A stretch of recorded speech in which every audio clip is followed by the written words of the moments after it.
National income को calculate करने का हमारे पास सेकंड जो मेथड है उसका नेम क्या है, एक्सपेंडिचर मेथड। अब हम एक्सपेंडिचर मेथड को और भी काफी सारे नामों से जानते हैं। अब इसको इनकम डिस्पोजल मेथड के नाम से भी जानते हैं and consumption and investment method के नाम से भी जानते हैं। अब एक्सपेंडिचर मेथड का मतलब क्या है, यानी कि पूरी इकोनॉमी के अंदर हमारे पास कितना खर्चा हो गया है, तो वो एक्सपेंडिचर मेथड के अंदर हम इसको इंक्लूड करते हैं। अब इसके अंदर क्या क्या आता है हमारे पास, दिस मेथड एड्स अप, यानी कि इन सारों को इंक्लूड कर दिया जाता है।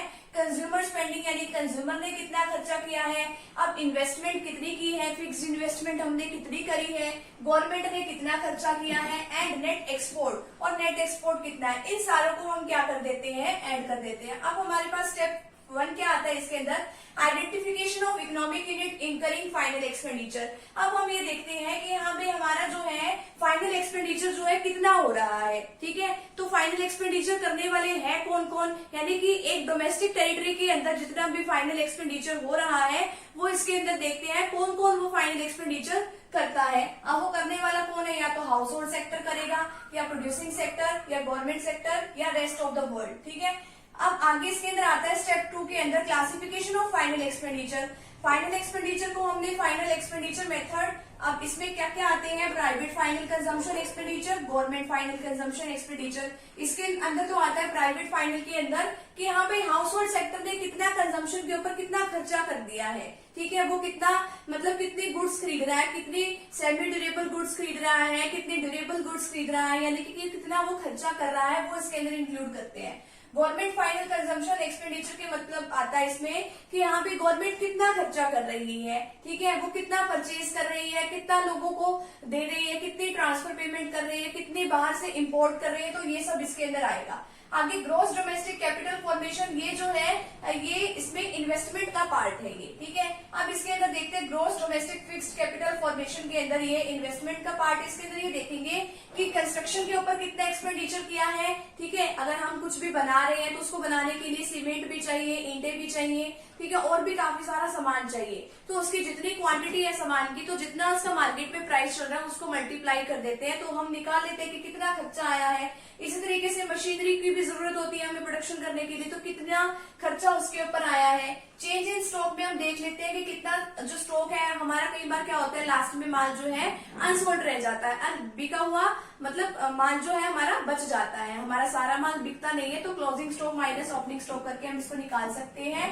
तो ग्रोस डोमेस्टिक कैपिटल फॉर्मेशन में आता है। आगे आता है नेट एक्सपोर्ट। नेट एक्सपोर्ट कैसे निकालते हैं, एक्सपोर्ट माइनस इम्पोर्ट। अब हमारे देश में जो चीज एक्स्ट्रा होती है वो हम दूसरे देशों में भेज देते हैं, ठीक है। अब जो चीज हम दूसरे देशों में भेजते हैं उसको एक्सपोर्ट कहते हैं। अब आगे जो है इम्पोर्ट, अब कई चीजों की ऐसी जरूरत होती है जो हमारे देश में हमें उसकी जरूरत है और दूसरे देशों में वो चीज है, तो हम बाहर से वो वाला सामान जो है वो मंगवा लेते हैं, ठीक है। तो उसके बदले में हमें पेमेंट भी करनी पड़ती है। एक्सपोर्ट के बदले में तो हमारे पास पेमेंट आएगी, लेकिन इम्पोर्ट के बदले में हमें क्या करना पड़ेगा, पेमेंट करनी पड़ेगी, ठीक है। तो ये जो है हमारा फाइनल एक्सपेंडिचर, इस तरीके से एक्सपेंडिचर मेथड इतना सही है, ठीक है। इन सारों को इंक्लूड हम इसमें करते हैं।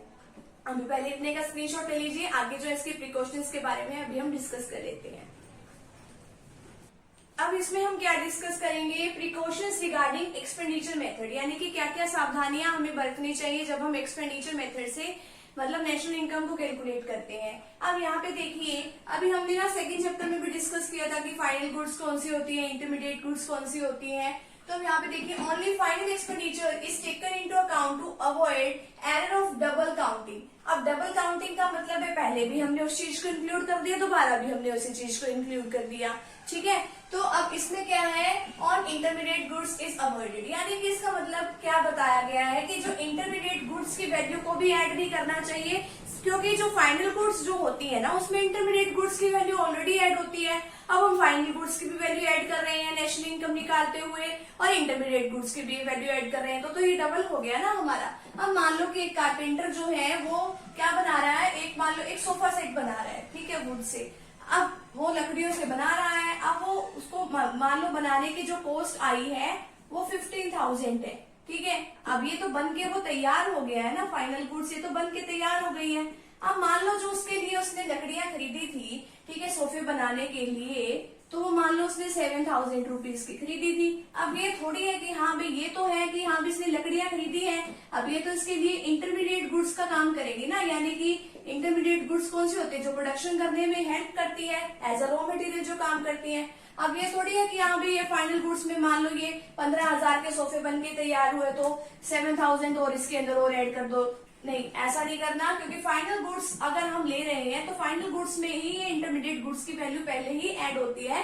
तो हमें ये नहीं करना कि फाइनल गुड्स की वैल्यू भी ले रहे हैं और इंटरमीडिएट गुड्स की वैल्यू भी ले रहे हैं। इसमें यही हमें प्रिकॉशंस कहा गया है इसमें कि इंटरमीडिएट गुड्स की वैल्यू को इंक्लूड नहीं करना। आगे क्या, expenditure on transfer payment is not to be included in the estimation of national income. Transfer payment कौन सी होती है, जैसे कि ओल्ड एज जो पर्सन होते हैं उनको पेंशन मिल रही है या स्कॉलरशिप मिल रही है बच्चों को, तो वो इसके अंदर नेशनल इनकम में इंक्लूड नहीं करना।